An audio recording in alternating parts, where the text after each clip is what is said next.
இங்க முத்துவேல் ஒரு பக்கம் சக்தி வேலை பார்த்து ரொம்ப கோபத்தோட, இங்க பாரு சக்தி, நீ பண்ற விஷயம் சுத்தமா சரி கிடையாது. சொல்லப்போனா அவன் ஒரு தப்பு பண்ணா நீ கண்டிக்கணும், ஆனா அவனோட தப்புக்கு நீ ஆதரவா நின்னுக்கிட்டு இருக்க அப்படின்ற மாதிரி சக்தி வேலையும் குமாரவேலையும் வந்து மிரட்ட ஆரம்பிக்கிறாங்க. ஆனா அதே நேரத்துல சக்தி வேலுமே சூப்பர்ன, ரொம்ப சூப்பரா இருக்கு. சொல்லப்போனா நீங்க இந்த வீட்டுல இருந்துகிட்டு அந்த வீட்டுல இருக்கிற அந்த பாண்டியன் குடும்பத்துக்காக நீங்க எங்ககிட்டே வந்து போராடிக்கிட்டு இருக்கீங்களா, பண்ணுங்க, இது ரொம்ப நல்லா இருக்கு அப்படின்ற மாதிரி இந்த பக்கம் வந்து முத்துவேலோட பேச்சை மதிக்காம சக்திவேல் அங்கிருந்து எந்திச்சு போயிடுறாங்க. சக்திவேல் போனதுக்கு அப்புறம் பின்னாடி இந்த பக்கம் குமார் எந்திச்சு போயிடுறாரு. ஆனா இதை பார்த்துட்டு இருக்க மாரிக்கு ரொம்பவே கோபம் வருது. சொல்லப்போனா அப்பா சரியா இருந்தா தானே பையன் சரியா இருப்பான், ரெண்டு பேருமே தப்பா இருக்காங்க அப்படின்ற மாதிரி ரொம்பவும் கோபத்தோட பேசிக்கிட்டு இருக்காங்க.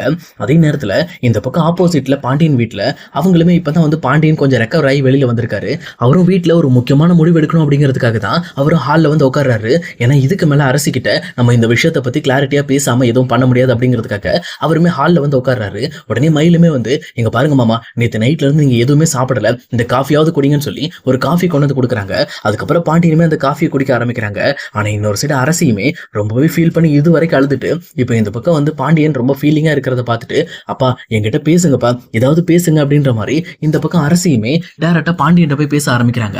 ஆனா இந்த மாதிரி அரசி கூப்பிட்ட அடுத்த செகண்டே இன்னொரு பக்கம் இங்க கோமதி இருந்துகிட்டு அரசியை பார்த்து, நீ பேசாதரி, ஒன்னால்தான் இப்படிப்பட்ட மனுஷன் இப்படி இடிஞ்சு போய் உட்காந்துட்டு இருக்கான், இந்த வீட்டையே காப்பாத்திட்டு இருந்த ஆலமரம் மாதிரி இருந்த மனுஷனை கடைசியில் இப்படி இடிஞ்சு போய் உட்கார வச்சுட்டு அப்படின்ற மாதிரி மறுபடியும் திட்ட ஆரம்பிக்கிறாங்க. உடனே மீனா இருந்துகிட்டு கோமதி கிட்ட, இங்க பாருங்க, நீங்க மறுபடியும் அரசியை பத்தி திட்டாதீங்க, இப்போதைக்கு இந்த பிரச்சனைக்கு ஒரு முடிவு கொண்டு வரணும், அதுக்காக முதல்ல அவ பேசட்டு அப்படின்ற மாதிரி அரசியை டைரக்டா பாண்டியன் கிட்ட பேச விடுறாங்க. அப்ப கரெக்டா பாண்டியனுமே இந்த பக்கம் நான் என்னமா பேசுறது அப்படின்ற மாதிரி அவர் கண்ணாலே இந்த பக்கம் அரசியை பார்க்க பிடிக்காத மாதிரி இருக்கு. அரசியுமே இங்க பாண்டியன் கிட்ட போயிட்டு, அப்பா ப்ளீஸ்பா என்கிட்ட பேசுங்க, இதுக்கு மேல இந்த மாதிரி தப்பு எதுவும் நடக்காதுப்பா, கண்டிப்பா இனிமேல் குமர வேலை பார்க்க மாட்டேன், பேச மாட்டேன், இனிமேல் அந்த சைடே நான் போக மாட்டேன்ப்பா அப்படின்ற மாதிரி இங்க அரசி பயங்கரமா ஃபீல் பண்ணி அழ ஆரம்பிக்கிறாங்க. அது மட்டும் இல்லாம இந்த பக்கம் சத்தியம் பண்றேன்ப்பா, கண்டிப்பா உங்க மேல சத்தியமா சொல்றேன், இனிமேல் நான் வந்து குமர வேலை பார்க்கவே மாட்டேன் அப்படின்ற மாதிரி இங்க சத்தியம் பண்ண பாக்குறாங்க. அப்ப கரெக்டா கோமதியுமே, இதுக்கு மேல நீ பண்ற சத்தியத்தை நீ வந்து மீற மாட்டேதானே அப்படின்ற மாதிரி இங்க அரசி கிட்ட கேட்கறாங்க. அரசியுமே, ஆமாமா, கண்டிப்பா இனிமேல் நான் சத்தியத்தை மீற மாட்டேன், எந்த ஒரு காரணத்தை கொண்டும் அந்த வீட்டுல இருக்க குமார நான் எட்டி கூட பார்க்க மாட்டேமா, ப்ளீஸ் தயவு செஞ்சு என்ன நம்புங்க அப்படின்ற மாதிரி இங்க அரசி பயங்கரமா ஃபீல் பண்ணி அழுதுகிட்டு இருக்காங்க. அதே நேரத்துல பாண்டியனுமே, இங்க பாருமா, நான் எப்பயுமே உங்ககிட்ட பேசக்கூடாதோ உன்னை கஷ்டப்படுத்தணும்னு சொல்லி நினைச்சது கிடையாது, நீ பண்ண விஷயம் எனக்கு மனசளவுல ரொம்பவே பாதிக்கப்பட்டுருச்சுமா, ஏன்னா நீ நம்ம வீட்டுக்கே ஒரு பெரிய துரோகத்தை பண்ணிட்ட, அதனாலதான் என்னால இன்னுமே அந்த விஷயத்துல ஜீர்ணிக்க முடியல அப்படின்ற மாதிரி இங்க பாண்டியன் பேச ஆரம்பிக்கிறாங்க. ஆனா அரசியுமே, இங்க பாருங்கப்பா, நான் வந்து உண்மையிலுமே குமார் மேல விருப்பப்பட்டு அவனை லவ் பண்ணலப்பா, நம்ம ரெண்டு குடும்பமும் ஒன்னா சேர்ந்துரும் அப்படின்ற ஒரு மித்துல தான் நான் இதை பண்ணேன், சொல்ல போனா எப்படியாவது நம்ம ரெண்டு குடும்பமும் ஒன்னா சேர்ந்துருச்சுன்னா ரொம்பவே நல்லா இருக்கும்ல அப்படின்ற மாதிரி ஒரு ஆசையில தான் இப்படி பண்ணிட்டேன்ப்பா, ஆனா அது எல்லாமே தப்பு அப்படிங்கிறத நான் நல்லா புரிஞ்சுக்கிட்டேன்ப்பா, கண்டிப்பா வந்து என்னால நம்ம குடும்பத்துக்கு எந்த ஒரு தப்பும் ஆகாது, தயவு செஞ்சு என்ன நம்புங்க, இதுக்கு மேல எந்த ஒரு தப்பு நான் பண்ண மாட்டேன்னு சொல்லி இங்க பாண்டியனோட தலையில அடிச்ச சத்தியம் பண்றாங்க.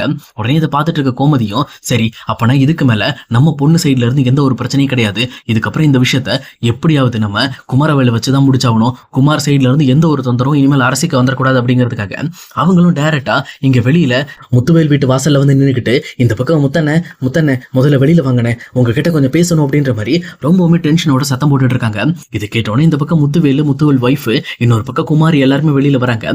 வெளியில வந்த உடனே இங்க கோமதியுமே, இங்க பாருனே, இங்க நடந்துட்டு இருக்க விஷயம் எல்லாமே உனக்கு தெரியாம இருக்காதுன்னு, கண்டிப்பா நம்ம வீட்டுல எவ்வளவு பெரிய பிரச்சனைகள் நடந்துட்டு இருக்குங்கிறத நீ கவனிச்சுட்டு தான் இருக்க, இந்த மாதிரி உங்க வீட்டு பொண்ணு எங்க வீட்டு பையன் கூட வந்தான் அப்படிங்கிறதுக்காக நீங்க எங்க வீட்டு பொண்ணு சீரழிக்கணும்னு நினைக்க கூடாதுன்னு, இனிமேல் என் பொண்ணு எந்த ஒரு காரணத்தை கொண்டும் இங்க குமாரோட லைஃப்குள்ள தலையிட மாட்டா, ஆனா அதே மாதிரின்னு குமார் என் பொண்ணோட லைஃப்ல தலையிட கூடாது, அதுக்கு நீங்க தான் வந்து ஒரு சொல்யூஷன் சொல்லணும், அதுக்கு நீங்க தான் எனக்கு கேரண்டி கொடுக்கணும் அப்படின்ற மாதிரி இங்க கோமதி அவங்க அண்ணன் முத்துவேல் கிட்ட சொல்லிக்கிட்டு இருக்காங்க.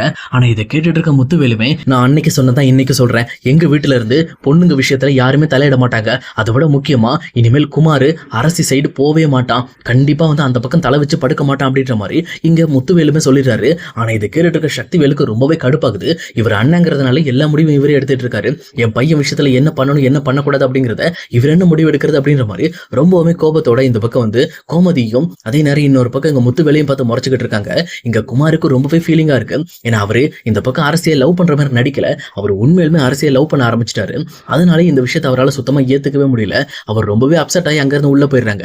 இன்னொரு பக்கம் இங்க கோமதியுமே, இங்க பாருங்க, நீ சொன்னதை நம்பிதான் இதுக்கப்புறம் என் பிள்ளைய நல்லபடியா படிக்க வச்சு அவளுக்கு ஒரு நல்ல இடத்துல கல்யாணம் பண்ணி கொடுக்கணும்னு முடிவு பண்ணிருக்கேன், ஆனா இதுக்கு எந்த ஒரு ஆபத்து வந்துடக்கூடாது, இதுக்கு ஏதாவது கலங்க வந்துச்சுன்னா அதுக்கு முழுக்க காரணம் நீ மட்டும் தானே அப்படின்ற மாதிரி இந்த பக்கம் அங்க கோமதியுமே இங்க முத்துவேல் கிட்ட ரொம்பவே தெளிவா பேசிட்டு மறுபடியும் வீட்டுக்குள்ள போறாங்க.